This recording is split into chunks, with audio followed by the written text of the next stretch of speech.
And we're singing. We're singing. Dun, dun, dun, dun, dun.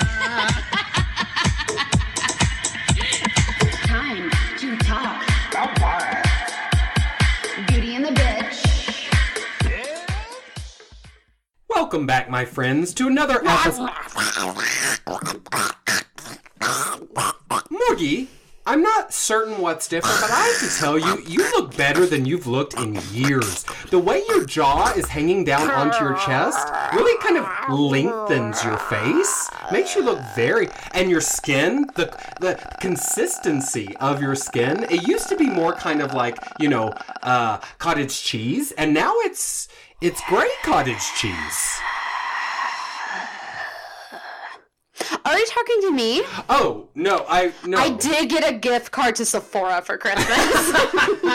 It's the gray tone is really like glowy, is what I would say. Okay, It's a win. Also, I don't know if this is like related like at all, but I did get bit by a zombie recently. I'm sure it's not. Yeah. That's not real. I think it's probably fine. It's like the flu. It's just like a hard flu. Mm-hmm. You catch it.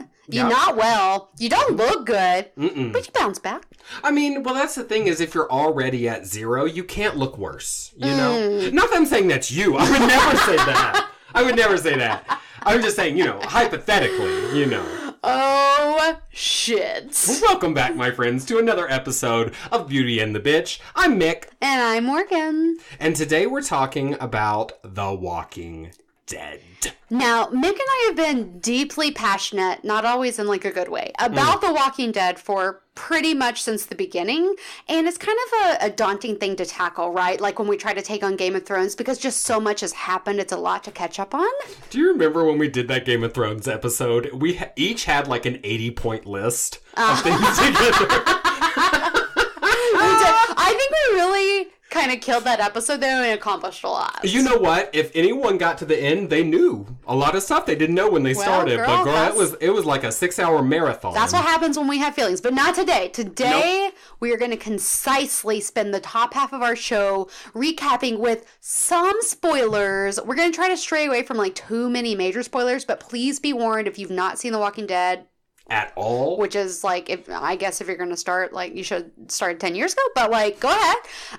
But there will be some spoilers, but we're going to spend the first half of our show catching up into the current season, which is season 8, mid-season finale, about to come back on like February 25th, I think. Absolutely. We are going to try to avoid, we're going to call this a spoiler-free episode, because in this first half, we're going to try to avoid telling you a lot of specific stuff about who dies, whatever. But look, girl, if it happened in the second season on the farm, baby, you're too late. You're too late to cry spoilers. Now, the second half, though, we'll be talking about the first half of season 8. That was a confusing sentence. Oh, right. Because it's because the way they've done it the last couple seasons, they do half a season, they have a mid-season finale, and then they take a couple of months for you to like get angry and like wonder what happens, and then they come back in February. Exactly. So the second half will be full of spoilers for season 8. Hashtag spoilies. But we'll let you know. We'll warn you when we get there, so you can't be writing in complaining to us or showing up on my doorstep naked like all those boys do every night. 439. Well, actually, no, continue. Actually. Where are the naked boys at? Anyways, though, we are very excited to talk to you about The Walking Dead because, like I said, we have so many feelings. Mm-hmm. And who doesn't? Anyone who watches this show has feelings. Girl, and it's been a roller coaster. And we actually just watched some clips of early Rick Grimes and Glenn being so young and such babies from, like, episode 2, season 1. So, like, they have come such a long way. And so many of these characters have been with us for so long. So, like, honestly, even when I hate it, when I hate the storyline, I hate what's going on, I tune back in because I have to know what happens to the characters. Yeah, I still care. I really do still care. Okay, so this show is on... What show? What? AMC. AMC. I was going to say AMD. Isn't that like American Medical? It's literally a thing you made up. Yeah, okay. I made that up. So is there anything else you watch on AMC? So they kind of have this... They've recently, in the last like 10 years, become this like classy... what's it called? Network, where like really, really high profile things have come out of, right? Breaking Bad was an AMC show. Oh, I didn't know that. Mad Men was an AMC show. And then The Walking Dead kind of started as their like trashy thing for like, they're like, yeah, we do like high cinema type stuff like Mad Men, but we've also got this zombie show. But it's really morphed into this like big cult following. It's definitely one of their biggest shows right now. They've tried to do a couple of other things. Mad Men was definitely like their last like huge success. Did you watch, or are you watching, because I think it's still going on, Preacher? Okay, that's on AMC, I've isn't seen, it? Yep, that's on AMC. I've seen some of that. That's another show that like they have going. They tried to do for a while this show called Hell on Wheels that was like a train sort of like Old West thing. I watched like the first episode after Walking Dead one time and I was like, boring. But then of course they have The Talking Dead with Chris Hardwick that's Which going strong. I love The Talking Dead. It's like an after show where they talk about The Walking Dead, but it's actually, if you like the show at all and you've never seen The Talking Dead, I can't imagine. Yeah. But like you should every really episode's watch it. not amazing, but like it's always like if you're like us and you love to just talk about shit that you love, it's for you. And you should definitely tune in if a character you like died in that episode. Oh, because they'll be on. Always they bring that person out, and everyone like gives them a standing ovation. Oh, and sometimes they cry when that one girl who we won't name because not really spoilers, but she was like, oh yeah. oh, when she came, man, it was very emotional and like, you know, because as a character on a show, when you die, like it's a lot. You've invested a lot of time, and often it can be sudden, like you just don't know, and then they're just like, and you're dead. So, and that's something I really love about The Walking Dead is they. Sometimes I feel like they sacrifice the story, which is something we're going to get, I think, more into as we continue to talk. But a lot of the time, the way they sacrifice the story is something awful happens that there was no foreshadowing for, and that really didn't have to happen, like an accidental death of some sort. Oh, yeah. And I feel like that's real life, girl. I appreciate that. You could have just won $1 million, and then you walk out your front door, stub your toe, fall down, break your neck, right? You could. That's how you became a zombie, I think. And I inherited your millions. I really think the Sephora is going to come in handy. Yeah, girl, you need concealer. Conceal that shit. So it's interesting you said sometimes they sacrifice the story because the story comes from a pre-existing story, right? Because it's based on a series of comics by Robert Kirkman. Also called The Walking Dead. Still ongoing, right? Yes, and when Kirkman talks about it, he talks about continuing that comic forever. I mean, really, for as long as he can. I read an article where he said he has an end in sight. Not to say that the end is coming, but that he knows how he's going to wrap it up, which is intriguing because that's a big overarching, like, part of this story is we don't really know where the virus that causes the zombie apocalypse came from, and we don't know how it ends. Like, does it truly end dystopian style where like everyone dies and this is the world, and like everyone we've invested 8 or 10 seasons in, like they just die because that's life in the zombie apocalypse, right? And The Walking Dead is the kind of show where that could be the end. Oh, for sure. They could all die in the end. Would not be shocked. Right? But would be mad. Would be angry. Yes, certainly would be angry. But you know, something I've noticed in recent seasons, and this, I don't believe this is a spoiler at all, the zombies are starting to get weaker. They are. They're starting to decompose and stuff. And, you know, I think that's what's really interesting about zombie genre always is, yeah, zombies are scary, whatever, you get a few scares. But before the movie ends or the season ends, it always becomes about the people, right? It's always the people who are the biggest threats, you know? And I don't know. I think that's where this show is definitely going because the zombies are becoming less and less of a threat. They've almost become a tool in many instances. Yeah, that's true. We don't have, like, for sure, like, the first, like, 3-4 seasons even. Like, so much of the story was based around, like, running away from the zombies, and the zombies have broken in, and there's a herd of zombies, and we have to figure out how to, like, mass kill all these zombies. But it has definitely, because the villains have really amped up too, so we've definitely switched more of a like human-centric storyline and just about like their survival in this kind of wasteland and how they can manage to live instead of like, oh fuck, there's 12 zombies and then here's a bunch of gory deaths. There's less gory, well, with some exceptions, there's less gory deaths on like a regular basis, you know what I mean? It used to be much more gory, I think. Girl, yeah, the first couple seasons, it was like too don't much. feel safe. Yeah. Don't feel safe.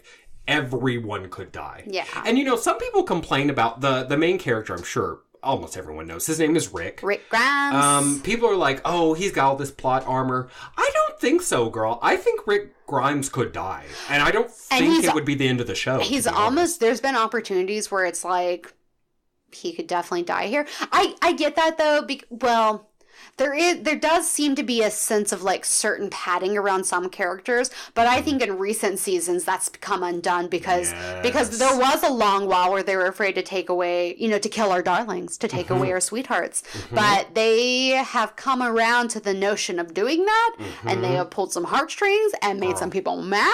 And I think you're right. I think it wouldn't be crazy for Rick to die, but I think it would be like a last season death personally. Like, I can see that. I don't think the show would go on in the capacity without him because he is the driving force. Even when he takes a backseat, like everything still revolves around him, right? Well, and I would have agreed with that. We'll get more into it in the second half, but now they're killing off, because, the cool thing is, it's based on the comic, and it takes a lot from the comic, but it's not exactly like the comic, right? They do this really fascinating thing that's so smart, where a certain sort of interesting death, let's just say, this is just a random example, but someone, getting pulled into an escalator, that doesn't happen that I know of. That would be terrifying. Right? It happens to Bobby in the comic, whatever, but in the TV show, it happens to Billy. So you didn't see that coming for Billy. You know what I mean? Yeah, so they take similar, like, themes, ideas, happenings, and just repurpose it with other characters. Which is so brilliant, because then you get the fan service of, I remember that death from the comic. But you don't know what's going to happen, really. And they change the story up a bit here and there. So, for sure. For example, Daryl Nixon, right? They invented him. Yeah. And he's like a fan favorite.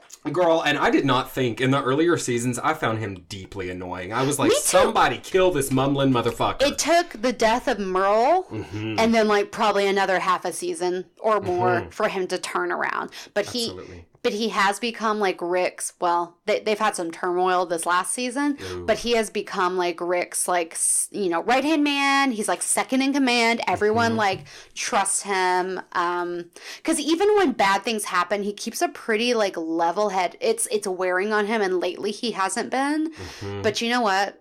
Rick is kind of the same way. I mean, like, he makes some questionable choices, too. No one gets out unscathed from the zombie apocalypse. Well, actually, that reminds me, Morgie. I hope you can answer this. I'm putting you on the spot a bit. But who is your favorite character? Or what's one of your favorite characters, if that's too hard? I really like Maggie. Love Maggie. So Maggie has had such a character arc. She was introduced, I think, in season 2 is when we got to the farm. At the farm, yep. Yeah. What's her dad's name? Herschel, yeah. Yeah, so Maggie was introduced in season 2, and we're on season 8, and she's still around, and her transformation has been incredible. She wasn't exactly a damsel in distress when we met her on the farm, but she was very sheltered, and she was very unaware to the extent of like the damage in the world. And when she met Rick's group, her eyes were really opened. Of course, she found Glenn, and they fell in love, and that, to me, their like love was like really sweet, and like they were very good together. They brought the best out in each other, which you always like to see.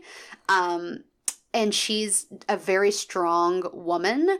So I just like, it really resonates with me. And she's had to become something so much different than when she started. It's really inspiring. It is. It really is. And she's not strong in the way some of the female characters are strong. Some of the female characters She's not strong. Like Carol. Exactly. Who is my favorite character? Like by far. I feel like and that Carol makes sense. She's so me. I mean, she's not me. She's like, it just makes sense. She's like a bit of a hermit crab. She has a lot to contribute, but she wants to be like coy about it, and she only wants to give it to you when she's ready. And she like really just values herself and like her close inner circle, which is like mostly just Daryl and like sometimes Rick. And not only that, but yeah, her and Daryl, are they ever gonna just like get together? I don't think they are. I don't think that's the vibe. I thought that was the vibe for like a hot minute, but then like Daryl got interested in like some other like lady character briefly. Beth, for like a minute, he was interested in after they left the prison. Oh, I forgot about that. Yeah. And then she was like really there for him, like when that didn't work out. And they pivoted it to be more of a like Harry Hermione thing, where it's like they're very close, and like sometimes it's like, oh, will they? It could veer into sex, but it never has. Yeah, as far as we know. No. Right? So I just think, Carol she has had a couple of rough spots. There is one point where she burned some people alive. who are not zombies. But, I mean, did she have to burn them alive, though? I get killing them. She should have killed them first. She couldn't have just, like, sliced their little throats? Absolutely. That was, yeah. And, I mean, that's rough, And girl. that's what got her kicked out. She's back now, but when she killed some people, there was, like, a flu outbreak in the prison, and people were compromised, and she took matters into her own hands against Rick, and he didn't like it, and he kicked her out, but she came back, and she's back. I was really bummed when she left. I was like, if we're done with her, like, this fucked up. You know what's fascinating, though? So, in the comics, which I'm going to... I mean, this is very early in the comic and also very early in the show. This is season 3 or maybe 4 when this happens. But in the comic... 4, yeah. Carol shares the same backstory, which is an abusive husband, right? And that she has a daughter with, which is another reason I love her, because I have a soft spot for that. But in the show... The husband dies some damn way very early. Who cares? Good riddance. Yes, exactly. And she starts shedding those layers of, like, abused victimhood, and she becomes, like, the ultimate survivor. In the comic, though, oh my God, she never gets better. And she dies early on. It's actually in the prison about the same time that she gets banished in the show. But she tries to have a threesome with Rick and Lori, and they turn her down. And she is so distraught and her self-esteem is so low that she gives herself to the zombies. And her last words are, "You do like me," or something similar, as the zombie is eating her. Oh my God, it's so messed up. Oh, shit. I mean, but you know what? All kudos to the show, because they took that, which and turned it into a better thing. A much better thing and much more complex. So complex. She's definitely one of those characters that, like, you can have a whole Carol episode, and by the end of it, you're like, I literally have no idea what just happened. What was she thinking? Because, like, you can view what she does through so many lenses as to, like, what's going on. It's crazy. Yeah. She's a really complicated character. Well, you know, Morgie, now, we both happen to pick powerful women as our favorite character. I don't think that's really a shock to anyone. I have a top 5 badass The Walking Dead women list. Would you like to be up in that? Oh, okay. Yes. Do you have a guess as to... There's one other woman who's an obvious badass woman. Michonne. Michonne, yeah! Yeah, Michonne she's really high ranked for me. She's really complicated too, and her transformation has been crazy, but literally crazy. Like, when we met Michonne, she was, like, pretty much insane. She had gone insane. The grief. She literally had 2, like, zombies on chains that she had cut their jaws off so they couldn't bite her, and they were, like, her friend man-slaves. Yep. It was crazy. Because they had been her husband and brother or something like that. Boyfriend and friend. Dude, but her entrance into the show, which I think happened in season 3, or at the end of season 2. Yeah, at the end of season 2... Andrea gets saved by Michonne is, like, one of the last things that happens. They get separated after the farm. Oh, yeah. Her walking into frame. That was such a setup for, like, what happens next season. And, you know, it takes a lot. Because, you know, Michonne normally, she does fire a gun here and there. But normally she fights with her katana, right? And... that sounds so lame. If you're just like, oh, well, to me it does. I'm like, okay, what? She's like an anime fan, you know?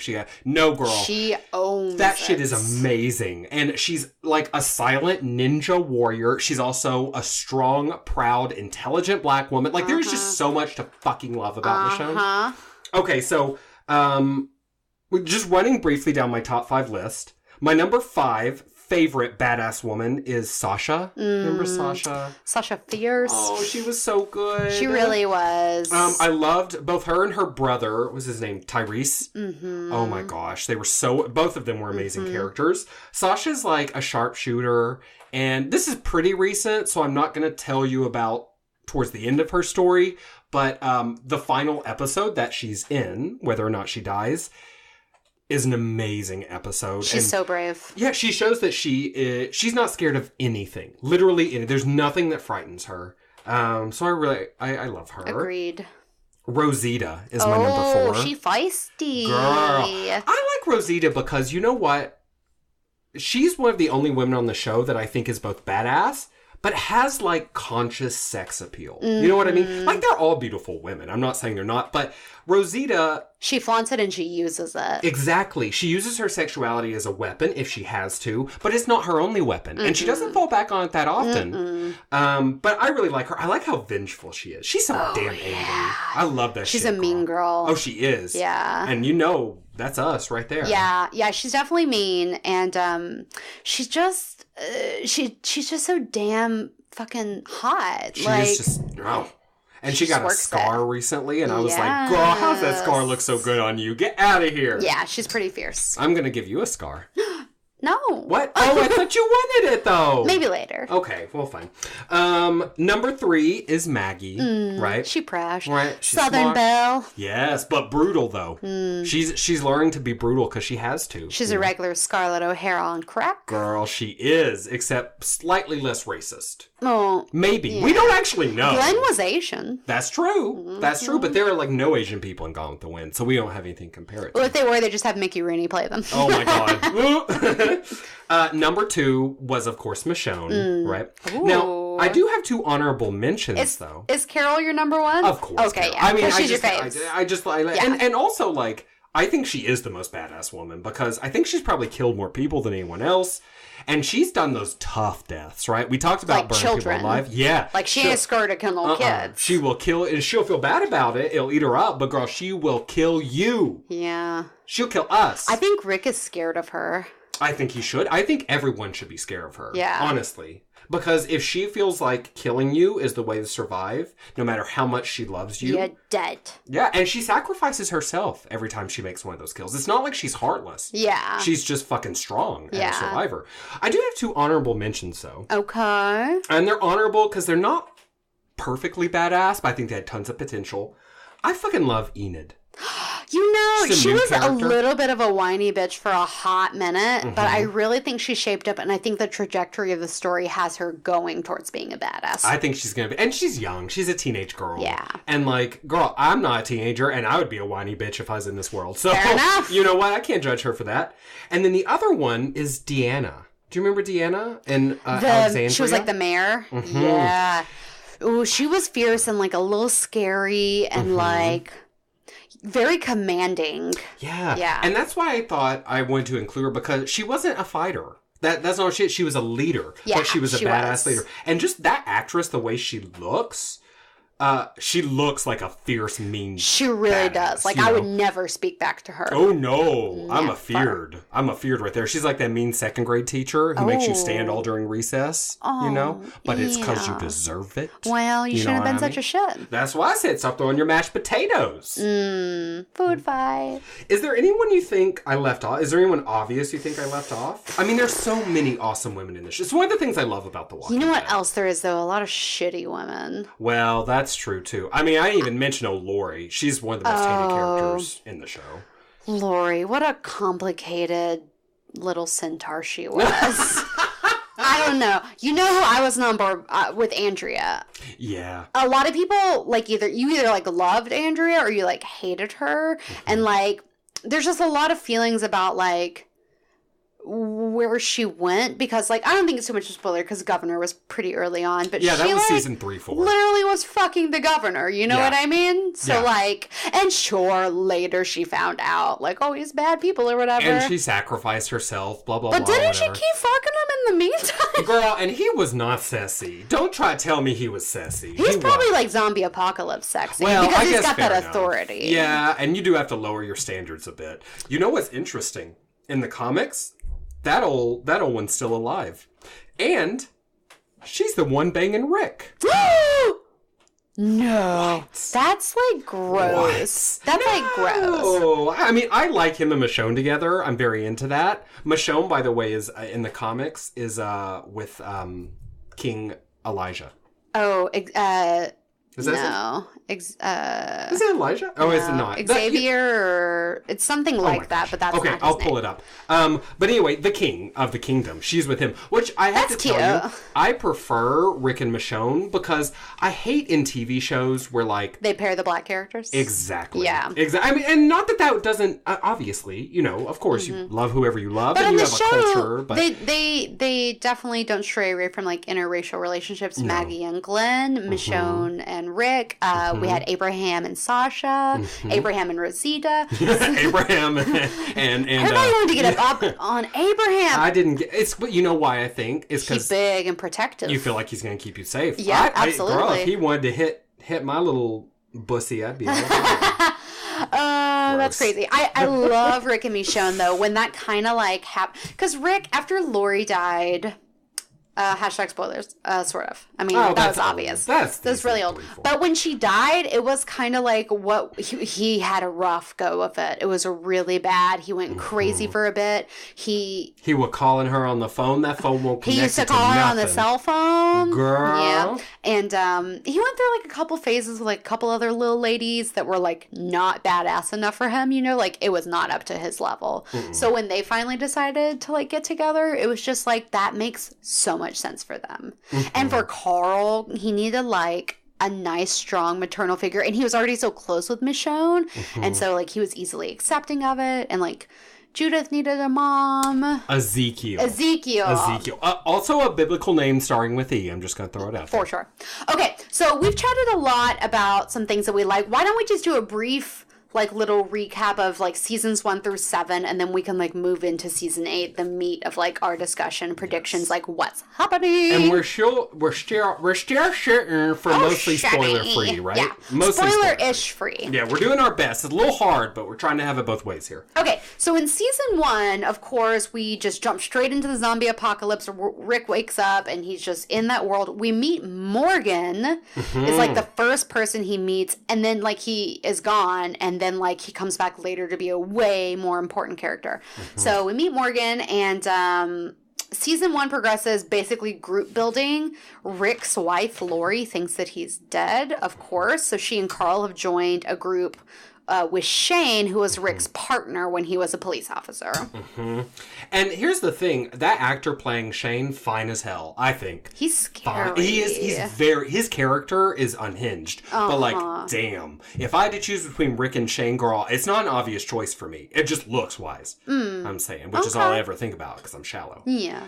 Season 1 is one of the most beloved seasons. It was only like 8 episodes long, you know, like 6. They do. It was like so short. Early seasons. But they covered a lot of ground. We met a lot of people, right? We built a core group. We had Daryl, maybe he came in season 2. Kind of. Okay, but we had like Glenn, and we had Rick, and we had Lori, and we had Carl. Carol was there. Andrea, Dale, who R.I.P. R.I.P. Dale. And a couple other people that didn't make it. Carol's daughter. Oh, yeah. Remember? She was in that barn in season 2. She's still alive in the comics, and she's Carl's love interest. Well, that makes sense. Because Sophia, her name was. It seemed like that was what would make sense for them. But now he's got Enid in the show. Yeah, it works out fine. Yeah, well, kind of. Who knows? Yeah. Yeah.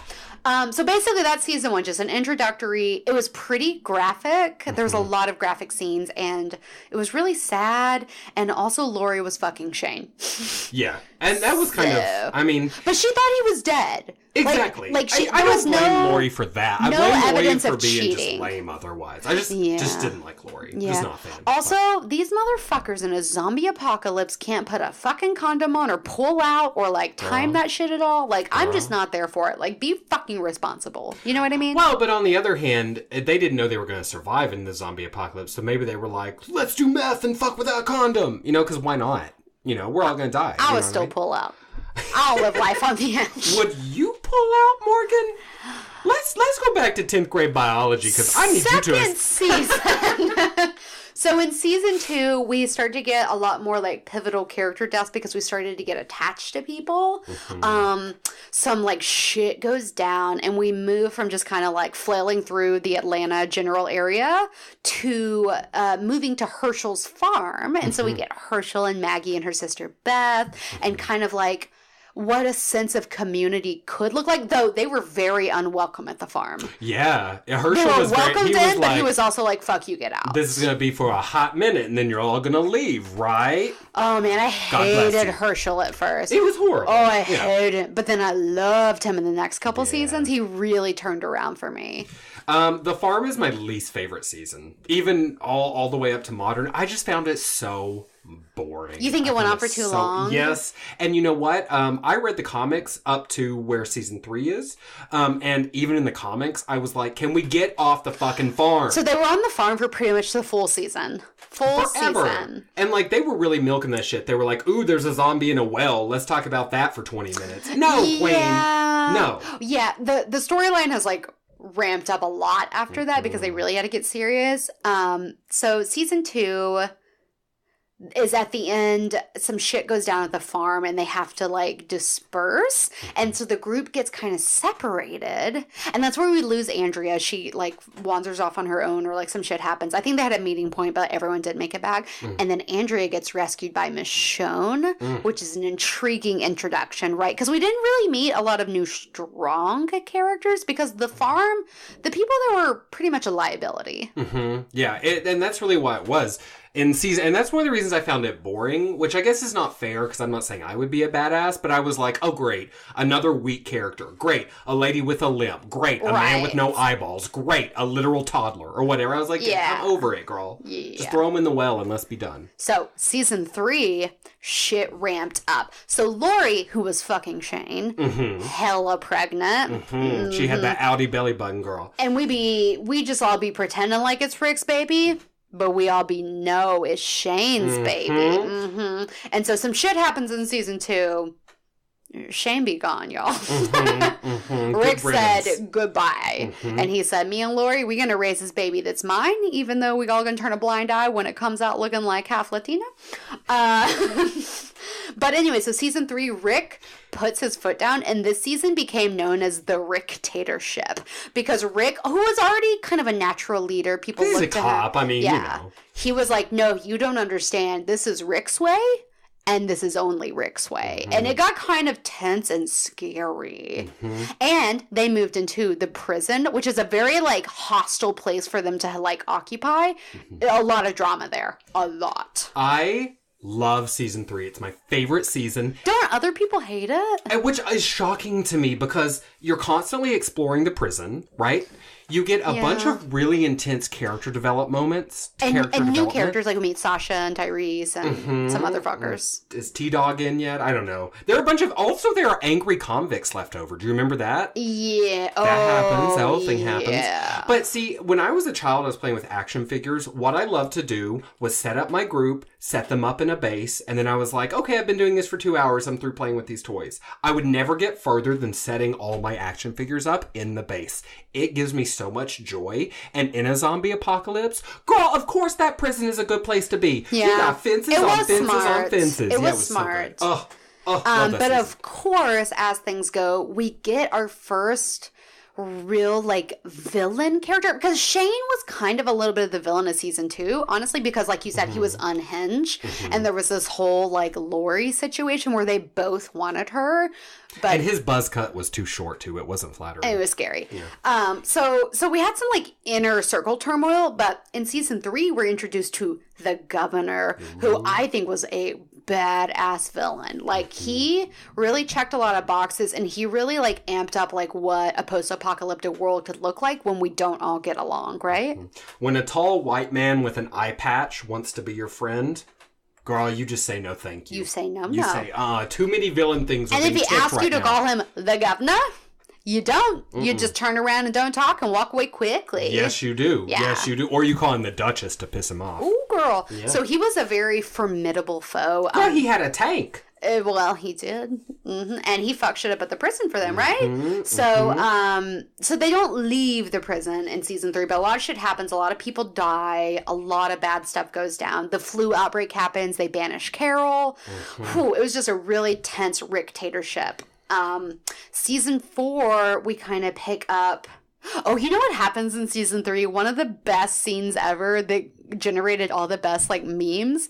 Like, okay, like, first of all... Hashtag spoilers, but like R.I.P. Lori, because she goes into childbirth and she hella dies, except Carl has to like put her out of her misery so she doesn't become a zombie. After like fucking Maggie like cuts her belly open while she's alive and pulls baby Judith out. Jesus. It was a very traumatic episode. But then at the end, when Carl comes out and they've got the baby and there's no Lori and Rick becomes like detached. He is manic, and he just like gets down like with his hands on his knees in front of Carl. If you're a Walking Dead fan, you know this image. It's every meme everywhere, and he's just like Carl, and it's just like all these great memes where like Carl's like shaking his head because in the show he's like, Dad, she gone, but in the memes it's like Carl, what's a funny joke? And he's like, Dad, don't do it, and then he tells some dad joke or something. Girl, Andrew Lincoln is a great actor. He's a fantastic actor, but he was chewing up the scenery in that thing. I mean... Dude, just another reason to love that season. It was a lot. It was a lot. Yeah, he was drooling. He was shitting himself. Dude, he lost it. It was bad. He loved Lori, though, you know. Oh, man, it was a lot of traumatic things happening. And you know, that was before he really got okay with the fact that Carl could not be sheltered. Yes. Children cannot be sheltered in that world. Yeah, because Carl fucking killed her. He had to. Yeah, so Carl really grew up, and Rick really fell apart, and that's where season 4 picked up.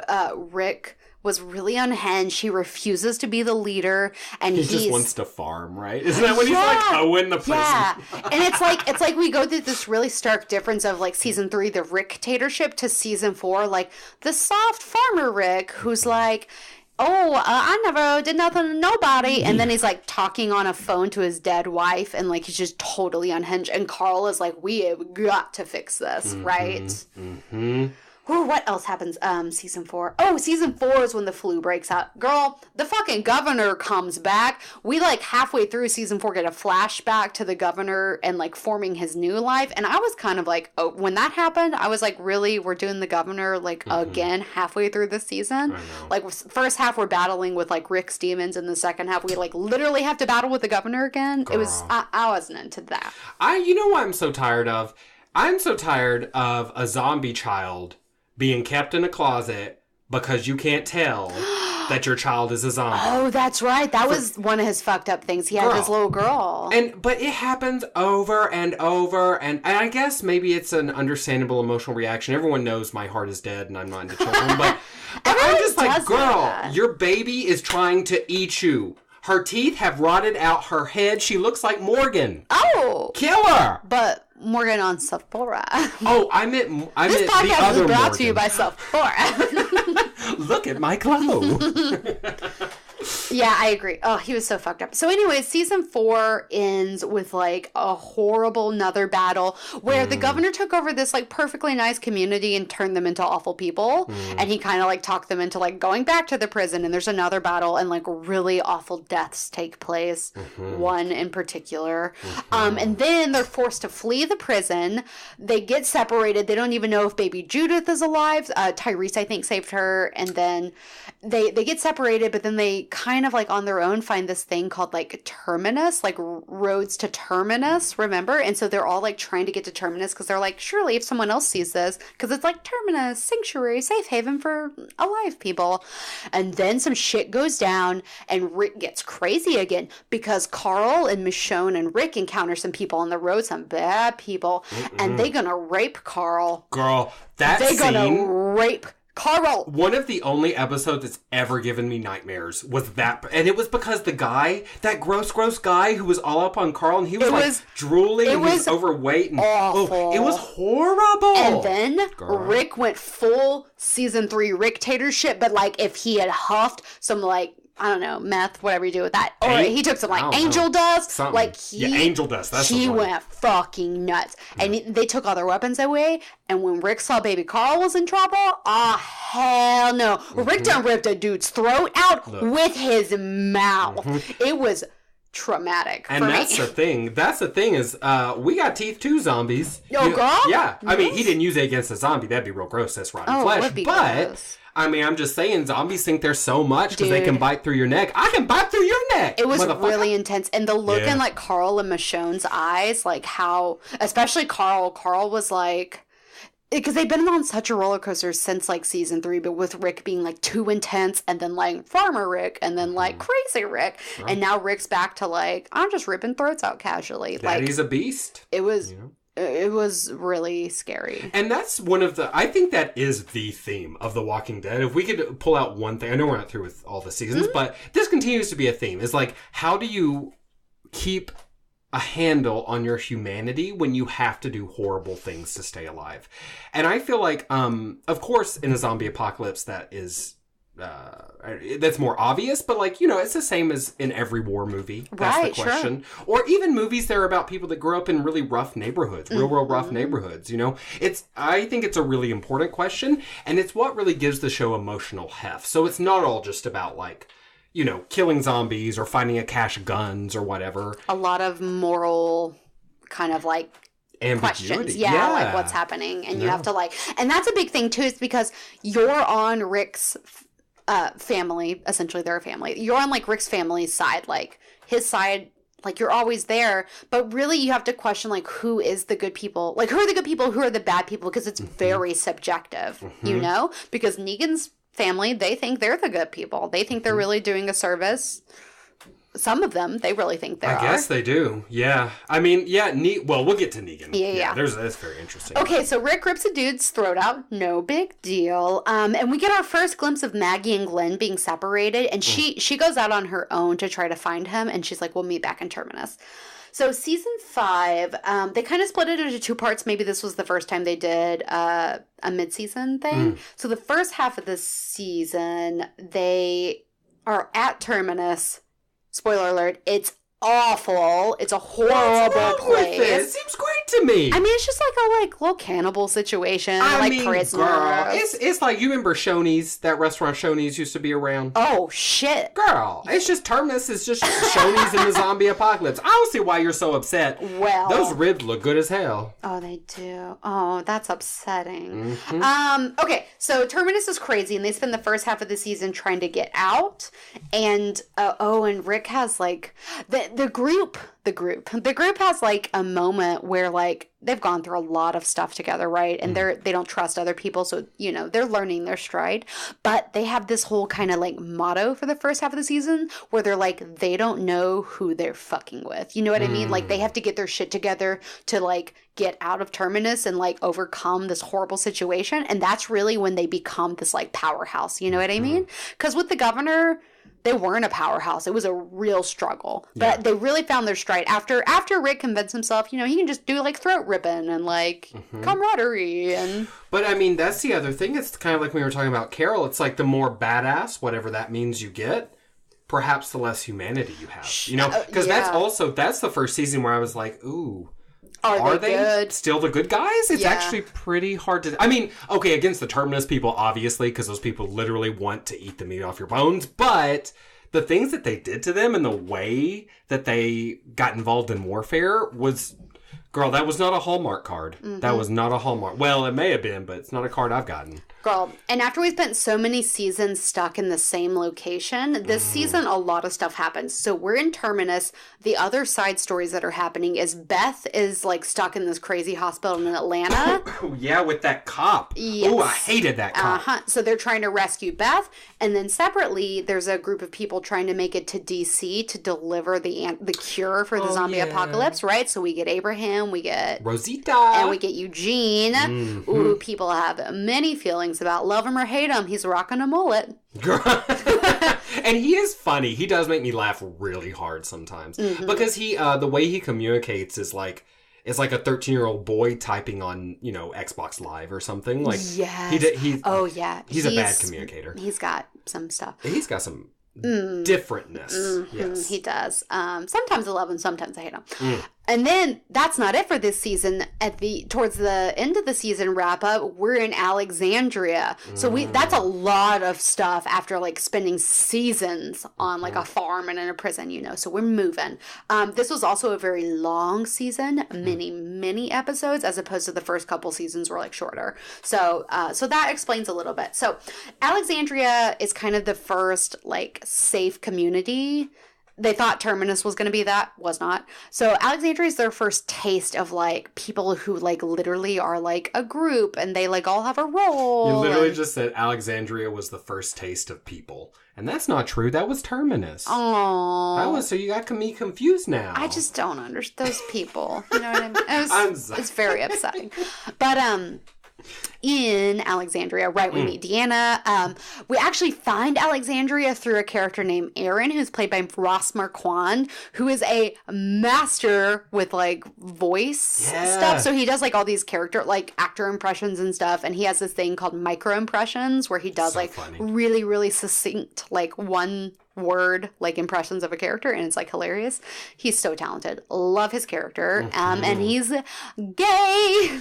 Girl, he's like, And you know what I like about him too is he's kind of a butch gay, but he's not like, he still makes sense as a gay man, but he's not a stereotype. Whereas his partner is but he's I like very both. effeminate. I like both because we, everybody exists, right? But yeah, first really big to my knowledge, like queer character Which that we was get in great. the show. And he's such a great, fully developed character, Yes. and like I'm really invested in him. He's one of my favorite characters. He's Even so though he's sweet. like a super side character, when the show starts, I'm always like, "Where's Aaron? Where's Aaron? Where's Aaron?" Like I need to know. I have to know what he's doing. So that's season 5. So we're just like sailing on into season 6, full head with Alexandria. Now we're really going to try not to give any spoilers. So we're going to give you very vague overviews here. We're going to do our best. Okay, so season 6, full on Alexandria. They spend a lot of boring like stuff doing with zombies. Like they spend so much time trying to get these zombies to fall into a quarry. Oh my god, I forgot about that. It went on for like too long. Right. Just forget the quarry. Just And leave the quarry. We get introduced to the wolves, who are my least favorite villains. Oh, yeah. I was over the wolves. Because the wolves are essentially just like legit crackheads. That's what I mean. They're not on crack, so that's just a lie. But they are what you would imagine, like a roving band of drug addicts would be. They're just gross icky. Yeah, they scar themselves up. And then the second half of the season, we spend seeing them become friends with the Hilltop, which is another community. Essentially, we're in the community building phase because the point we've come to in season 8 is like there's a series of communities, and what will they do to coexist together? It's like really where we're at. It's almost like in the first couple seasons, it's like a first-person shooter game. And around this season, it starts to become like that civilization game, where you build up your civilization. Yes. It's very much what becomes at that point. Yep, absolutely. And so they become friends, and then they learn about the Saviors, who is one of the communities that's really big. And they learn that Negan is the leader and that he is controlling. And basically, we get a lot of lead up to Negan. And we don't meet Negan until the season finale of season 6, which is it's the most controversial episode of The Walking Dead that ever happened, because there's a huge cliffhanger at the end involving Negan and like the death of a character, and you don't know who it is. 2 deaths. Yeah. Maybe. And so you then, have to fuck that up. then you have to tune in for the next season premiere to see who they killed. And people were so mad about it, but it was kind of smart because their ratings were like beyond high for like their season premiere. But then it tapered off because people were pissed. Well, you know what was interesting about that? And I'm not going to give away who dies if anyone dies, but someone dies. That's inevitable. It is brutal, shocking. This is hard not saying horrific, spoilers. It's all of those awful. things, and it's also taken exactly almost frame for frame from the comic. Which is graphic. With perhaps additions, right? Dude, it was so horrible. It was so horrible. It was painful to watch. It was, for many reasons, And that's another one of those moments where I'm like, you think someone has plot armor because they're beloved? But they don't. No, they really, really don't, girl. Yeah, they really went there, and that was one of the worst death scenes for our beloved like Rick's group troop. Just it was really trying for them, and it was almost like, how do they bounce back? And they kind of didn't really in season 7. We meet more communities. We meet Ezekiel, the king, and he has a tiger, which had a lot of potential that they didn't capitalize on, in my opinion. Oh yeah. Well, you know what? I'm sorry. Let's just spoil that right now because that makes me so damn mad. It's not a big spoiler. Okay, eventually the tiger dies. Okay, you don't know when, you don't know how. But let me tell you something. A tiger with all that fur, you cannot bite through that. A couple of zombies are not going to pull down a tiger. I kind of agree. It made me so mad. And I went on Reddit and I was talking to people and I got downvotes because I just wasn't listening to anything they were saying. Because they were like, no, but like Shiva was tired and she was in the mud. And I was like, she's a fucking full-grown Bengali tiger. Bengali? Just make Bengal. Bengal. Isn't Bengali like... It's almost like Benghazi. That's totally what Which is Hillary, but her emails, though. Anyway... No, that tiger would not be torn to pieces by zombies. I think it's literally impossible. Maybe, but you know why? It's because it was so expensive to do the CGI. Girl. Yeah, absolutely. That's why they killed her. But when they teased Ezekiel and his tiger, Shiva, is that her name? Shiva. I was so pumped. Like, I got pumped. I was like, what are we going to do? We got a tiger. We got a tiger. Yes. Okay, and then we have all these other there's like a bunch of other like little ass communities. So season 7, we're trying to build our communities back up. We're trying to essentially convince Rick that, like, we need to kill Negan. Because Rick is really beaten down. Because he feels personally responsible for the deaths of everyone in his party. And of course, he's the leader, so that would weigh on him. It's the burden of leadership. And we see Maggie rise up into her role as leader, and Rick really starts looking to her too, and he's like helping groom her, and like he's proud of her, and she's helping guide them like, no, this can't be like in vain. Like, we're taking this back. We have to do something. So basically, season 7, they're like, we're gonna do this. And then they gear up for this big battle. And then somebody fucking betrays them at the last minute. And then some shit goes down and Negan prevails after we've lived with him all of fucking season 7 being this tyrant-ass asshole. And season 6, he was always prevalent in the background, even though we didn't meet him till the last episode. So then, of course, now we're in season 8 and he's still the fucking villain, and it's just at this point people are tired of it. Yeah, and you know what? That has nothing to do with Jeffrey Dean Morgan, who is Negan. Phenomenal. He's great. He really is great. And I think, I think this is something that the show shares with the comic, is that Negan stays around too long. He stays around too long. It's too drawn out. I felt the same about the comic when I read in the comic. Not that it follows the story exactly, because it actually, well, we'll see. I guess the story isn't over yet, but yeah, I'm tired of Negan. And also, the next group in the comic that's coming up, they're called, like, the Whisperers or something. Oh! I think they're the scariest villains in the entire series. Oh, God, that's frightening. I haven't even thought about who's the next villain. one. But here's the thing, girl. I don't know. They might not do them at all, or they might do them different, or who knows? Well, we're in season 8, so we're talking mad spoilers now. This is the current season that we're on. Yes. We've had a mid-season finale. We've got to come back on, like, February 20, whatever. 25th? Yes. And we've got to know, like, what are our predictions? What's going to happen? So let's hit the first half of the season pretty good, right? Okay, so if you...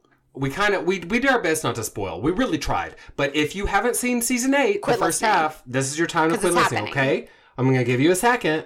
It's time for you. You have to reach out, find your phone. Where's your phone? Did it fall on the couch? Girl? Okay. God, I'm glad those losers are gone. Thank God. I don't even know why they listen. F them. Now let's talk about porn. We're just kidding. We love you, but go away. Okay, season 8. Okay, so this starts out, right? So in season 7, the fucking trash people, the dumpster people who have weird vocal cues for no good reason. Why do they talk like that if the apocalypse just happened like 2 years ago? Do you know why? Because they're literal dumpster trolls. Made up for the show. Horrible people. Bizarre. Jadis or whatever is the leader. Fuck she her. wants to fuck Rick so bad. Which I do think is kind of funny and also creepy. The way she does it is so icky. Yeah. She like barters for like his dick. Yeah. She's like, we give you this, you give me that. And he's like, no. And Michonne's like, bitch, I will literally cut you. She likes that smell of sweat and curdled zombie blood. That gets her off. You know, Rick is really scary, but like sometimes... I get it. I mean, I'd hit it. Yeah, I mean, don't get me wrong, I'd hit it. But I wouldn't hit it the way Jadis tries to get it. So they fucked us at the end of season 7, and Rick was like, fuck, we made a deal. And she was like, they made better deal, because she can't use, like good words. And season 8, we're basically in all-out war. So we get away at the end of season 7. Oh, because Sasha... Because that's when... sacrifices herself. And it doesn't even work, girl. And they've got fucking Eugene. And Eugene is just like all on board because he's like, Eugene is a survivor. Eugene will do the choice that makes the like least resistance. Yeah, and so he betrays his beloved ones, of course. I think... Here's the thing. Do you think that Eugene can... what's that word? Redeem himself? I mean, honestly, can you forgive him? Could I? I don't think I could. I don't know if they could. Like, he would have to do something really magnificent for them to forgive him. I'm just glad that, like, Abraham isn't around to see this because this is really upsetting. You know what I mean? Really, I do really feel for Rosita, though, because it's like she's in a downward spiral. Yeah, I think she's going to be dying soon. Oh, I think so, too. Because she's got so little left to live for. It's really just vengeance that's keeping her alive. And everyone she loved is either dead or betrayed her. I fucking hate Eugene now.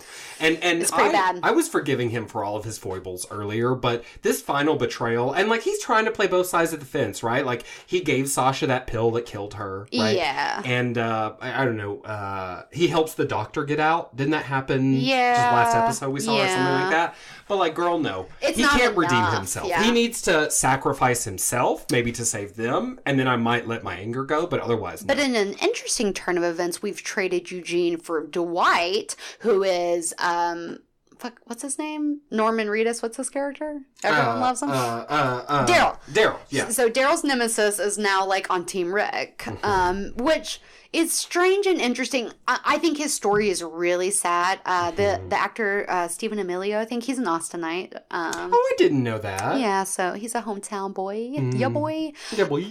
So that's a really interesting character for him to play, right? Because so hateable, but also like so sad. His story is so sad. The minute they started telling his backstory, I stopped hating him because Yeah. he loves that woman, and Negan took her away from him, made her one of his wives, right? Yeah. And I love that woman. That I forget her name. She's not that important. She might even be dead now for all I Yeah, I can't even remember. But I thought that was really sad. And then Negan burning him with that fucking iron, Which is awful. Horrible. I mean, he wasn't like the most beautiful man before, but I would have given it to him. But I don't know, with that scar, I'm a little scared. And then like him like still like submitting and being like, I am Negan, and like, no, I'm He got alive. beat down. Yeah. Ugh.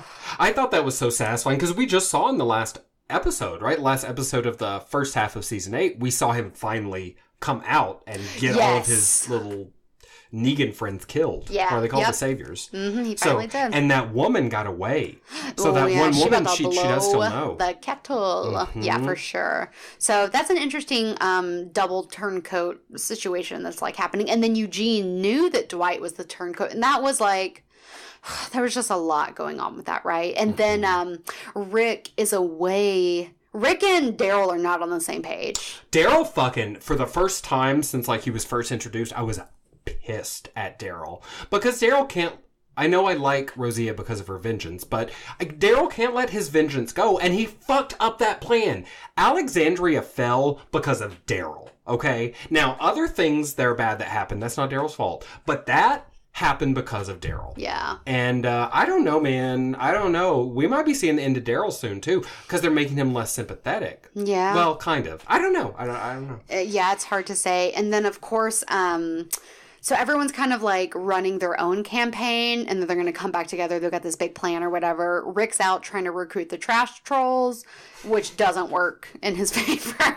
Trash trolls. They're called the scavengers, I think. But, What the fuck I mean, ever. they are trash trolls. Carol and Morgan are hanging with the king, and their shit fell apart. That was really sad.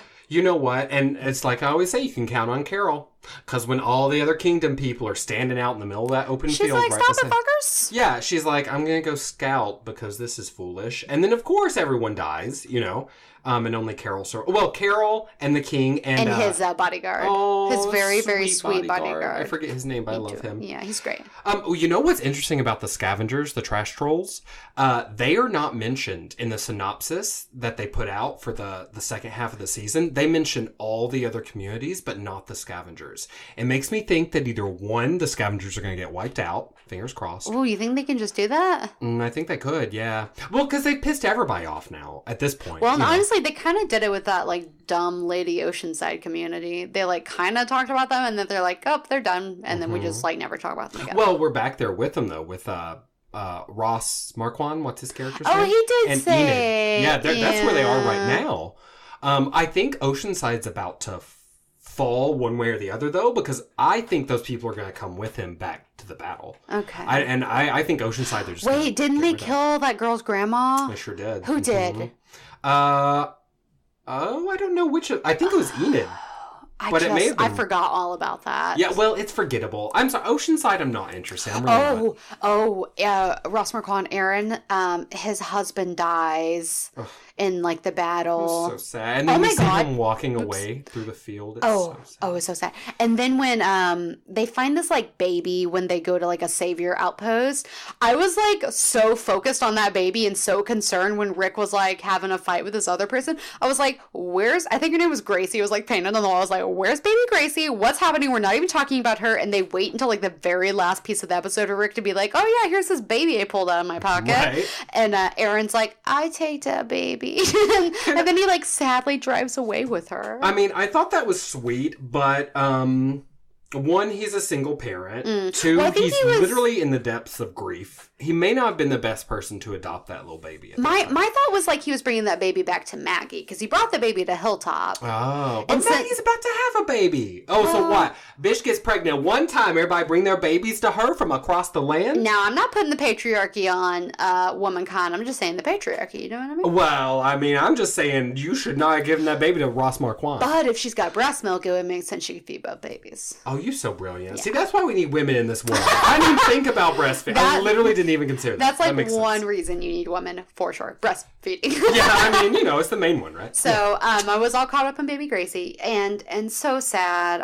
It was a really big bummer. And then Carl, this whole season has been like not on the same page with Rick either, and he's very like against what Rick's been doing, and he thinks there's a better way, and that's kind of what he spent the whole season working towards. And I think you need to just talk about this. Okay, so regardless of how you feel about Carl, the fact that he got bit a couple episodes ago. The last episode. No, he didn't get bit. I don't think he got bit a couple because it was when he went out to save that rando boy. That's when he got bit. Because remember the thing was on him and we don't see it and he pulls down his shirt. Maybe just the episode before. Or you might be right, it could have been the beginning. It makes sense why he was so brave when he was like trying to save Alexandria though, because like he ain't got nothing to lose. Exactly. And I didn't see it coming, and I'll tell you why. In the comics, Kirkman has said this is Carl's story. Like, he said Carl is the protagonist. It's not Rick. Everyone thinks it's Rick. But Carl is the new civilization, right? So I was like, no fucking way will they kill Carl. They just can't. And we still don't know. I mean, we kind of know, but... No, we don't. Because guess what? I don't think Carl's going to die. You don't think Carl's going to die? Because when Glenn... They did this whole thing with Glenn where everything was like such a secret, and like there was just so much around that this is like literally the opposite. They're like, Carl's bit, he's gonna die, and they're doing all these interviews where everyone's like, yeah, we're all really sad Carl's dead. They have been they have been talking too much about it and making it real obvious. Like he put off college, and then his parents were like, we're very upset because Carl put off not the real boy. What's his name? Chandler Riggs. They were like, Chandler Riggs put off college, and they said that he was going to have a great time on the show, and now he's dead. This is booty, you know? Yeah, I think they're doing fake press. They doth protest. If it's Carl's story, perhaps Carl is the answer to the cure. Like maybe, yeah, for sure he's been bitten, but maybe because like, I don't know, some anomaly, like he has the cure like in his body, or he's not susceptible to becoming a zombie. I will say he did look real sickly, so like if he dies, whatever, I'll eat my words. But I'm saying that I don't think it would be unheard of that they're doing all this for show, and Carl's gonna make it. Well, I hope that Carl makes it because you're not a big fan of Carl generally, right? I don't want to put words in. I love to like make fun of him, and like he's been so emo, but he's really gotten a lot better. I mean, facing down Negan, being so selfless, saving any Alexandrian that survived, it was because of Carl, you know. He's so smart, and he's starting to get kind of handsome, too. He is. He's really shaping up. But here's why I think Carl is dead. It's because baby Judith is alive. Because in the comics, when Lori dies, she gets shot through the abdomen. Judith also dies. Oh. So in the comics, of course it has to be Carl's story. Rick doesn't have any children left. In the TV show, there's still baby Judith. Dude, but they would have to jump so far ahead for this to be Judith's story. I mean, that's true. But we do get old man Rick flash forward. Girl, I think that Carl is dead. And I'm interested to see what Rick lives for. I'm interested to see if Rick and Michonne survive Carl's death, too. Because they both love him. Michonne is like his mother. Yeah, you for know? sure. And, the death of a child often does pull apart a marriage, so. They do an interesting thing with flashbacks and flash forwards in the show, right? Because everyone's talking about, there was this old man, Rick, flash forward, where he's got the beard, Michonne's in the kitchen playing happy wife, baby Judith is all grown up. I mean, she's like 7 or 8. She's a kid. Carl's there. You don't Seemingly. You don't see him full force, but he's like, you hear him talking to Rick. And you see his hat. And you see, like, some of him. So that's interesting. But then, it is notable we don't see his face, though. It is. I'm sorry, go ahead. What if... Okay. What if Carl becomes, like, part zombie, but, like, not so much that he totally loses himself? Aren't there, like, some zombie stories where people, like, get infected, but, like, not all the way? Yes. That would be like he's got some immunity, like, but maybe not he total. looks disgusting and dilapidated, but he's still like Carl? I mean, it could be. I have no idea. Oh, they could literally do anything, but I don't know. But they're doing a lot of press around this flash forward because it's also, like, interspersed with, like, this Rick kind of weird breaking down moment. And he says this, like, line, and it's something about, like, my wrath is overcome by my, like, something else. Mercy. Right? Yeah. And so Carl, of course, wants him to, like, see the error of his ways and, like, live peacefully and, like, overcome all of this, like, community drama. And he said that over and over and over in this last episode. Yeah. I mean, that was like, he said it to like 4 different people. And Rick says there's going to be like basically what the outcome is of this war is based on, like, the last words that Carl says, which again is like reiterating, like, y'all, Carl's dead, let's talk about it some more. It's may my mercy prevail over my wrath. So in the comics, an interesting thing happens with Negan, right? Yeah, that's really fascinating in the comics. I don't know at all if they're going to do this, so I don't count this as a spoiler, but Negan gets captured. Well, first, actually, Rick convinces Negan to join him. It's really fabulous. Which I don't even see how that could, like, with the way they've built it up, I just don't see how it's possible. Right, but maybe, Negan also loves Carl. Or, well, that's too strong a word. Him. Yeah, he likes him. Yeah. He doesn't want him to die, So maybe the death of Carl somehow softens Negan. But anyway, in the comics, Negan and Rick are very, very, very briefly on the same side. And then Rick kicks Negan's ass, stabs him in the throat, throws him in jail. And he's in jail. He never gets out, as far as I know. I am not completely caught up on the comic, but he stays alive in jail for, like, a long time. And, like, Rick goes to talk to him and chatty chat. Carl's alive in the comic, so he goes to talk to him. So, like, as far as, like, character deaths that stray from the comics, like, it would just be such an interesting choice for them to kill Carl. Like, I just don't understand why. Unless they're just, like, trying to come to a series end and it's just, like, a means to an end. Like, this will change Rick. This will make Rick a different person because Rick has been kind of the same person for a couple seasons now. Yeah. We're about due time for, like a re-up in the Rick sitch, you know what I mean? Well, it could be, this could be hinting towards the fall of Rick and the rise of Maggie. Which has been imminent anyways, and he's actually already alluded to it. Like, he's said, like, several times, he's like, I look to you, like, yeah. Well, he's tired of leading, and can you blame him? I mean, my gosh. Ugh, I wouldn't want to lead. I'd be a horrible leader in this world. So tiring. Mm-hmm. Yeah. They just need to give me 2 knives and let me be rabid out with the zombies. That's the only thing I could be good at. Well, I'm sure you'd be great. Well, thank you. So, I just don't know. I don't feel like Carl's death is certain, personally. I hope it's not. I really hope it's not. I cried, sobbed. When that happened? When he pulled up his shirt, and I was like, oh my God. Because you can't even do anything on the ribs like that. Girl, Yeah. what? You can't be excising off. that. Yeah. No. Will you excise his lung? And I felt like, I think you're right. I think a lot of people think Andrew Lincoln is not good. They think he's, like, too hammy with his, like, southern, because of course he's British. Carl. But I agree. I think he is a good actor. And I think when it comes to, like, Carl and, like, people that he loves, like, he does, like, such a subtle, amazing, like, destroyed performance of, like, just subtly, like, seeing what's happened to Carl and, like, just trying to, like, wrap his head around it. You know what I mean? Michonne's face, too, when she sees it. Oh, yeah. I'm going to cry right now. And a lot of it was shock. I mean, if there was one character I thought did have plot armor,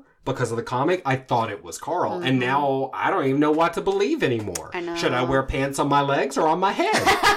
You know? Nothing makes sense. No! It's crazy. So I don't know if in the second half of season 8, if we're going to see Maggie have her baby or like what's going to happen. I think you're right about her rising to the ranks of like the strong leader. You know, she really came into her own. She had a person executed right in front of her face. She was like, this is who I am. I'm strong. You don't fuck with me. And she's like a mama bear. That motherfucker called her Cupcake. And you don't call Maggie Cupcake because she will shoot you in your brain. And that's what we learned in season 8. So a lot up in the air. Like, are they going to take Negan down? Are they going to like join together? Is Carl going to die? Like, who else is going to die? Is Maggie's baby going to make it? It's just like a lot. Didn't we talk in one random earlier episode about what would happen if you had a late term miscarriage? Yeah, like zombie baby situation. Is it going to eat its way out of you? I honestly don't know. And then would you become a zombie? Girl. Because you would. baby. I guess so. Ugh. I guess you both be zombies then. Oh my God. You know? Horrifying. Morgie, just real fast, because I know we're probably running way over time, but if there were 3 characters from The Walking Dead that you could have in your zombie apocalypse team. Dead or alive? Yes. Okay. I was like, no, girl, not the Dead or Alive video game, The Walking Dead. Which is so fun. That is a fun... We haven't played that in a hot minute. Okay. 3 characters that I would have. I would definitely take Glenn. Yep. I can see that. He's fast. He's smart. Mm-hmm. Oh, man. I want to take Maggie, but, like, I have only 2 slots left, and I'm gonna need Daryl. Yep. And do I take Rick for my 3rd slot? Because he's really proficient, for sure, by, like, season 8, though he falls apart a little bit. Maybe I will take Michonne. I got Michonne, I got Daryl, and I got Glenn. You know what? That's funny. For some, I think because Glenn is no more, even though he was my favorite character until his death. Yeah, we're in spoiler section now. Everyone knows. Yeah. Okay. I had a moment of terror. I forgot about Glenn altogether, but I picked Michonne and Daryl too. And then I picked Carol. Yeah, well, yeah. But I might switch out Daryl for Glenn now that I think about it, because Michonne and Carol are my fighters. I don't really need And Daryl. Glenn is resourceful. And he is. He's fast. And yeah. and he plus, finds, like, everything you need. Exactly. Though maybe I should just choose 3 Glens and then just have sex with them. Oh, yes. I am sexually attracted to him. Oh, yeah. He is so fine. Yeah, he really is. It's neither here nor there. And him and important. Maggie are so cute together. They're so adorable. Yeah, but Glenn's I would fine. be more adorable with him. Don't you agree? Morgan? I can't disagree as long as Glenn's still there. That's really all that matters. Cool. So we have a lot of things to look forward. Is there anything else that's like outstanding for like season 8 predictions? Well, I do just want to say, so we said it comes back on the 25th. It's going to be one of the extended time slots. So it's going to be a 90-minute time slot. Oh, shit. So we're getting a lot of good stuff there. I don't really have any other big predictions. Oh, there is one other thing. I'm sorry. So Maggie, Lauren Cohen, she was quoted saying that in the second half of season 8, the characters are emotionally shattered, but militaristically focused. Okay? Damn. So, and this really corresponds to the second half of All Out War, the All Out War storyline from the comics. So that makes sense, you know. It really is like they're in the middle of a war, and they can't stop, even though they're broken. Yeah, that makes sense. I think one of the biggest questions is just, are we going to fucking wrap this Negan storyline up? Because I think they need to. Because also, it's no secret that their viewership has been suffering. Yes, girl. So really low lows, kind of since Negan bashed Glenn and Abraham's faces in. Yeah. Pretty much since that, stats have like not been great for them. So they really need to rethink what they're doing and like make it, you know, more of a thing that people want to watch. And I think they need to wrap up Negan to do that, personally. Season 8 premiere had the 3rd lowest ratings in series history. That's crazy. It was 11.4 million people watched, down from 17.03 million for the season 7 premiere. Do you think the show's getting worse? It's just like, I don't know that it's getting worse, because in some ways it's getting better, like technically speaking, but you're like less invested. They're all over the place, right? Because we've got like 7 communities. So we spend like every episode we're in a different place, and it's very like sporadic. So, you know, like for a while, we didn't see Aaron, Ross Marquand's character, like, at all. So, like, we're really divided, and so that's really hard for fans, I think, to feel so divided. You don't feel like you're family anymore. Yeah, I agree with you. I think one of the biggest problems right now is the bounce around, you know? Yeah. Because, and I get it, they're all little teams, they're doing separate things to prepare for all-out war, but, like, you don't know what's happening when Daryl and Rick are, you know, fighting over stuff, if that's the same time that, like, you know, whatever, Carl has been bit, you know. Yeah. Like, we just don't know. I know that timeline is actually not that big of a deal in The Walking Dead. Like, we never know what day of the week it is or what year it is, how much time has passed, really, except for, like, the growth of children. Yeah. But when you're throwing all these scenes at me and I don't really know exactly how they connect, that makes me less interested. There was also, I think it may have been the last episode of the first half of the season. Girl, it was one of those episodes where it was quiet and it was dark. And you know I hate that shit. I do hate it. It was very dark. I couldn't see what was happening. It makes me so angry. You know, this is one of my pet peeves. And no, it was this last episode because it was when Maggie was in the car. Oh, yeah. And then the sewers too. And it was just, and Alexandria, the fall of Alexandria was so dark, girl. I get it as nighttime, but, like, I need to see what's happening. Agreed. And you know what else? We were just talking about this that's, like, really fucking annoying. When they do a whole episode dedicated to, like, a side character that's, like, some shit we don't give a shit about. Fucking bottle episodes. Yeah. Like, we have so much going on, there's no need for it. There's no need for it. Exactly. No more bottle episodes. At least for a hot minute. Yeah, so we'll see if they can turn it around for us. But you are going to watch, though. Oh, girl, yes. You know, because it's like I said, like, I have to know what happens to the characters even when I get mad. Even when I get mad, I still have to know. But for me, it's not a thing I can binge watch. I absolutely have to keep up with it because I cannot sit down and watch 5 episodes of this. Like, it's not an option. And you know what? I'm so glad you mentioned that. So, seasons 1 through 7 are on Netflix. If you haven't watched them, they're easy to watch. Season 8 is a bit difficult to find online. It's not on Hulu. Actually, Hulu, not Hulu, AMD? AMC. I don't know why I can't remember that.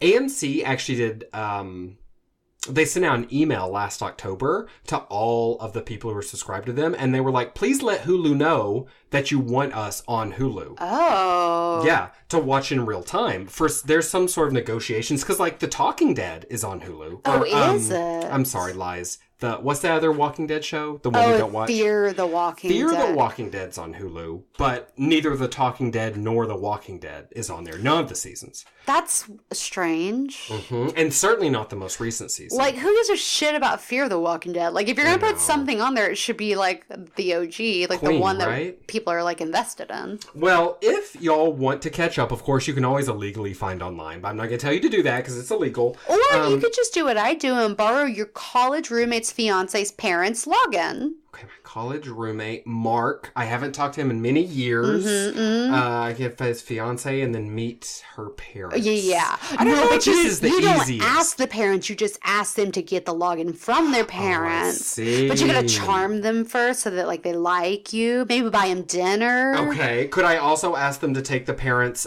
silverware and send it to me so I can pawn it? You know what? If you get them real high, I don't see why not. You know what? That's how I get everything in life. Okay, so Morgie's got her way, but if you go to DirecTV Now, they do have a free 7-day trial. Ooh. And they've got season 8 on there. Nice. So you know how catch up before February 25th because, y'all, like it or hate it, some shit's happening with Carl and we gotta find out. Girl, my heart's broken. I'm sorry. So Morgie, I don't know, we're running over time. Do you want to do Games Corner or do you want to save it for the futures? Let's just quickly run through this which one that I've written for you because it's a quick snap decisions. Okay. I love it. We haven't played which one in a hot minute. You remember how? I'm going to give you 2 choices. You're going to tell me which one? Which one? Which one? Oh, which one? That's right. Okay. So, Carl or Coral?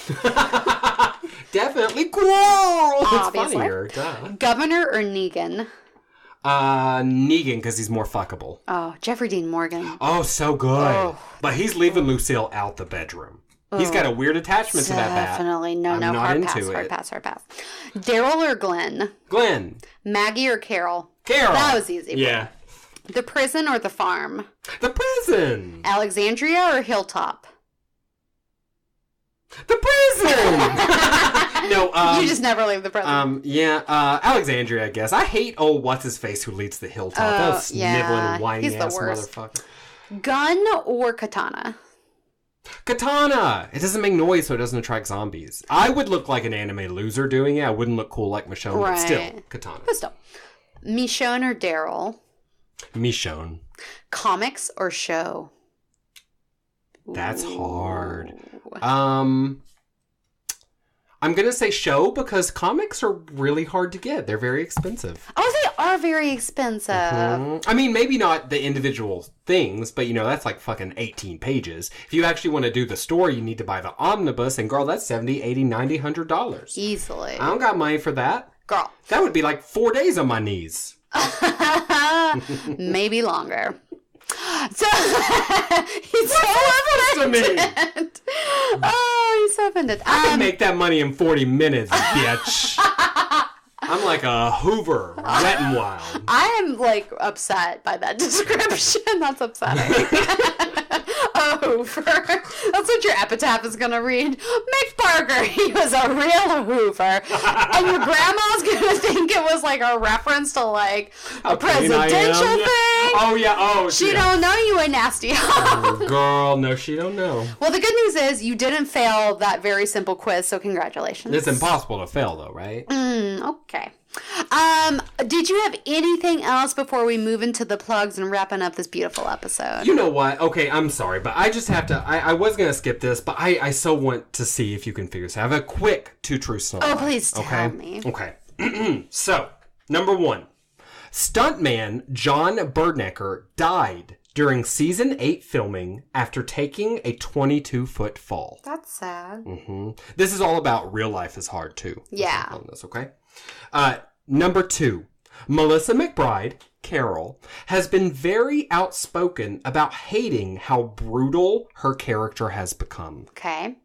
Number 3, Morgan, Lenny James, will be switching to Fear the Walking Dead at the end of season 8. I think that's a lie. You think that's a lie? Yeah. You're wrong. Why? So that's because Fear the Walking Dead sucks and they want a good character? That's I don't know if it sucks. I don't watch it, but they're trying to get ratings up. So yeah, after season 8. What's the timeline? Because... Well, that's the question, Queen. Because Fear the Walking Dead starts 2 years before the apocalypse. I guess Morgan does disappear for a hot minute, so they could just fill in that between time. He does. Well, and I don't know where they are in the timeline for Fear the Walking Dead now, but I assume they're going to jump forward, but I really don't know. But that's why I didn't want to watch that show. I was like, girl, how is it Fear the Walking Dead if it's 2 years before and there ain't no Walking Dead? No. Now, I didn't watch it, so maybe I'm an idiot and I misunderstood. But I was like, Queen, why would I? That's so stupid. Okay, so that one was true. What's the lie? That's true. The lie. Man? No, that's true too. Oh my god! Yes, and his mother, he died. Just a 22-foot fall. That's not far for a so stuntman. sad. It is really sad. He was very good looking, very tall, very muscular man. He was in his early 30s, late 20s. His mother is actually suing, I don't know, Walking Dead or AMC or something. And that's one of 10 lawsuits they've got going on right now. But yeah, it had something to do with it wasn't padded the way it was supposed to be, or they were fined by OSHA as well already, but now they've got this lawsuit. Yeah, which is fine. That's not fine. That's horrible. The show is not going to be canceled because of that. But yeah, someone actually died while filming. Yeah, Melissa McBride, to my knowledge, has said nothing about Carol. Interesting. Okay, well, that was a really good one. Thank you. That's why I was like, we can't skip it. This is really good information. So good. And now that we know that you're amazing. You didn't know already? No, we're still learning. You old zombie face bitch.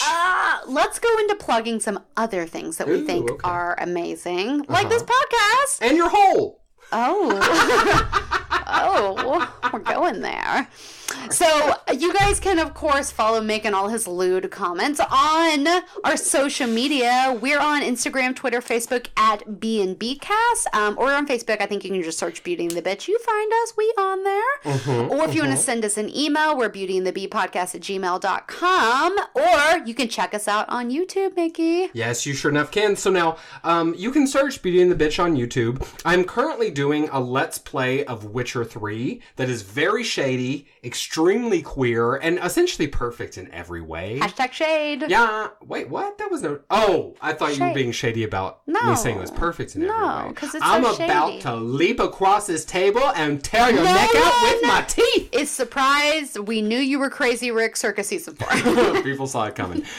We're also, I try to post on our Facebook page about it. So if you just go like our Facebook page, Yeah. you'll see our YouTube channel. And we'll link you to all the pertinent deets on our Facebook page. That's so really what you should go it's to. the best hub for you to follow if you want to follow us. Also, please rate and review our podcast if you'd like. Share it to your friends and loved ones, but like not your parents. You know what I'm saying? I mean, yeah, unless we're never going to meet your parents. Yeah, because hard pass. Yeah. And while you're on YouTube, check out my new YouTube thingy thing. It's called The Literary Darling. No, it's called Literary Darlings. It's called the Literary Darling? It's called The Rural Juror. And Urban Fervor. What is your channel about, Morgie? What kind of things do you do? It's just like a bookish channel. So if you guys are familiar with BookTube, it's I'm gonna be doing like book tags and like book reviews and just like book musings. So I'm gonna be using a lot of the stuff we talk about on the podcast that's so brilliant and like trying to turn it into YouTube content. So are you going to pay me money for using my brilliant ideas? Duh, I'm not. This is bullshit! I say that every day of my life. And then, of course, check out my bloggy blog that I've put together, morganizedmess.com, and follow me on the gram at Morgandolph. Yes. You can also find me on Grindr. Yeah. If you're He always says it interested. like it's a joke, but he ain't joking. I'm literally on Grindr. I mean, I'm not going to meet up with you, but you can find me You'll if be that's there. something you're into. Yeah. And you can send me a picture of your collection of books. Oh, we love a big book. I would actually be so into that. If someone sent me a picture of their bookcase instead of like the requisite dick pic, I would be like, I'm responding to you. Oh, that changes things. It really does. Okay, I'm into that. We need to start a new social like dating sphere. Yeah. Yeah. Books and dicks. A working title. Well, B&D. Okay, well, until next time, babies. Bye, Beanie. Bye-bye. Do you think we could start our own Rick-tatorship? Is that what cunnilingus sounds like? Pretty much. Is it still recording?